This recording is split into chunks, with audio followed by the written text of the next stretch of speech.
Namaste, Shuttlebys. So I figured today we would talk about happiness versus pleasure and my theory on why we have a tendency to mix those up, um, or more precisely, why are we chasing pleasure and thinking it makes us happy. So I guess this spins a little bit on the last video of um, around happiness, but instead of using the Buddhist concept of happiness is the absence of desire, we're gonna use the teachings of Ramesh Balsekar. So I'm gonna go through that teaching just very quickly so you have an understanding of what it is I'm talking about, and then we're gonna go to one of the concepts there that's building on our wrong belief that our happiness is depending on pleasure, and have a look at that, confront that, and yeah, see what comes out of that. So in Ramesh Balsekar's teaching, teaching is based on happiness is the end of suffering, and suffering is based on two misconceptions. Five misconceptions, or five sufferings that's based on two misconceptions. The five sufferings are guilt, blame, pride. These are built on the belief that in personal doership, I am in charge of my actions, you're in charge of your actions. You do something harmful, you chose to do that, hence you are mean, I hate you.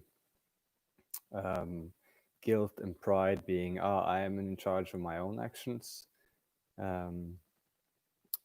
Hence, if I do something wrong, I feel guilty, or if I do something good, I feel pride. Pride is a very subtle form of suffering. Anyway, the second misconcept is that I need pleasure in order to be happy. The two suffering that's building on that conception is the suffering of worry and anxiety, and expectations and attachment to outcome.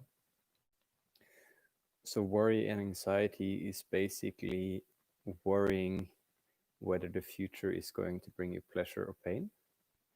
I am worried because this scenario might turn out in a favor that will cause me pain.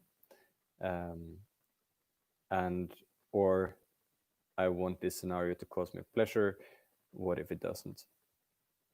And the other concept is worry, anxiety, and expectations and attachment to outcome. So very close again. I am eating dinner and I'm expecting it to taste good. It does not. Hence, I suffer because my mental thought was this is going to bring me pleasure. It actually brought me pain.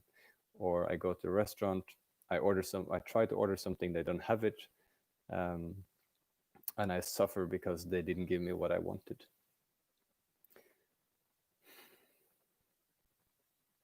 So there's an expectation of that the outcome will bring me pleasure, or there's an attachment to the outcome that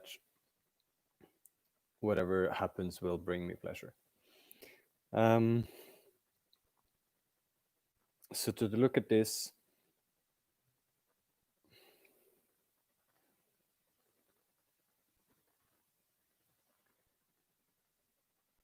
I think one thing that is needed to see through this belief that our happiness is dependent on pleasure is to remember experiences, and also when you have them in the future, where you experience pain and still feel happy.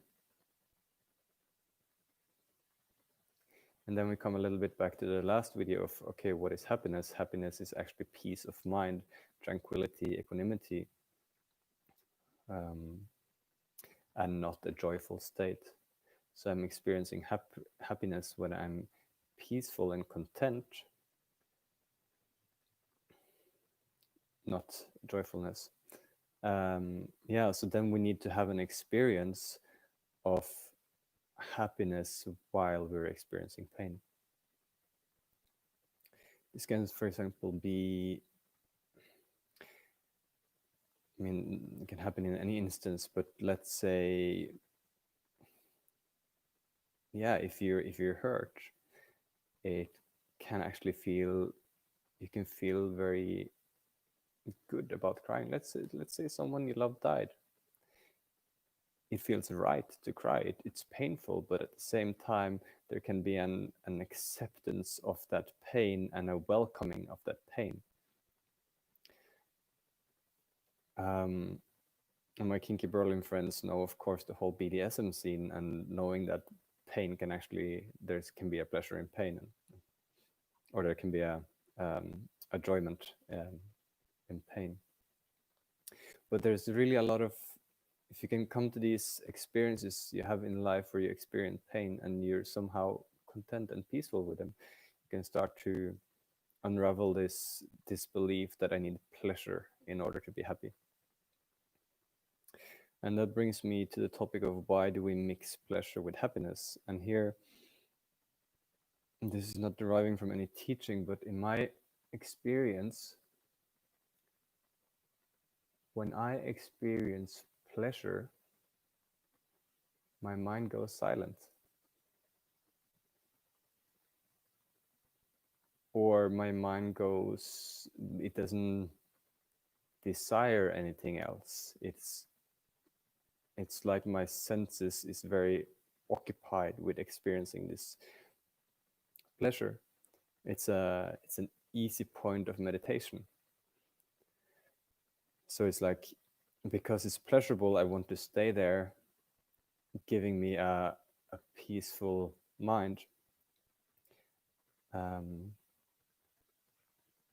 Yeah, so and also it has this natural effect that when I experience pleasure, my mind gets peaceful. And then we can mix it up and think that, oh, it's because I'm having pleasure. The pleasure is actually making me happy.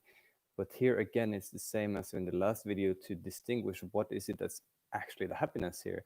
And the happiness is the absence of suffering, or absence of desire, and absence of an annoying mind. It's not the pleasure. And that's the key distinction here. And then maybe you have other scenarios where you experience peace, and then you mix that up and think, my peace and happiness is dependent on my walk in nature, because that walk in nature has a tendency to create this effect on me, instead of recognizing, it's actually not the nature that is making me happy and peaceful. It is the inner state and the inner mind.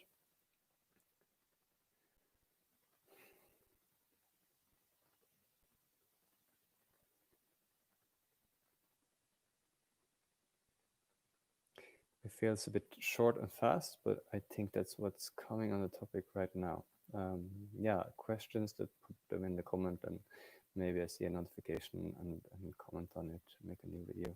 Namaste, Shalabais.